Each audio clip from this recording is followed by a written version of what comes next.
বাড়িতে বসে আজ সব ট্যান তুলে ফেললাম। এখানে আমি বেসন, মুলতানি মাটি আর নিয়েছি টমেটো আর নিয়েছি কাঁচা হলুদ, একটু কুড়ে নিয়েছি। এবার প্রথমেই গার্নিয়ারের এই মেকআপ রিমুভারটা দিয়ে তুলোর সাহায্যে সারা মুখটাকে ডলে ডলে সমস্ত ময়লাগুলোকে তুলে ফেলবো। সত্যি বলতে গার্নিয়ারের এই মেকআপ রিমুভারটি অত্যন্ত সুন্দর, মুখের সব ময়লাগুলো তুলে দেয়।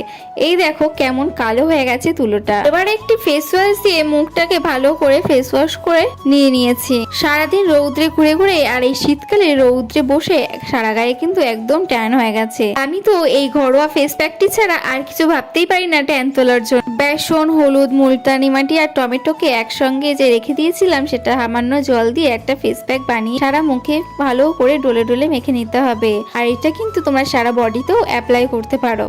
এর সাথে সাথে গলাতে ও দুই হাতেও আমি কিন্তু অ্যাপ্লাই করে নেব আর ভালো করে মাসাজ করতে হবে। আমি সাজেস্ট করব এটি স্নানের আগে অ্যাপ্লাই করার জন্য। আর এটা অ্যাপ্লাই করার পরে সাবান বা ফেস ওয়াশ কোনোটাই কিন্তু ইউজ করবে না, ডাইরেক্ট স্নান করে নেবে।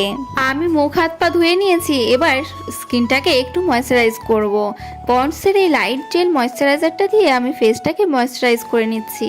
তোমাদের যাদের অয়েলি স্কিন তোমরাও এই ময়শ্চারাইজারটা ইউজ করতে পারো। আর বডির জন্য আমি ইউজ করছি বডি অয়েল। এবার দেখো রেজাল্ট একদমই তোমাদের সামনে। কত পার্সেন্ট ট্যান রিমুভ হলো আমার অবশ্যই কিন্তু কমেন্ট করে জানিও। আমার তো বেশ ভালোই লাগলো।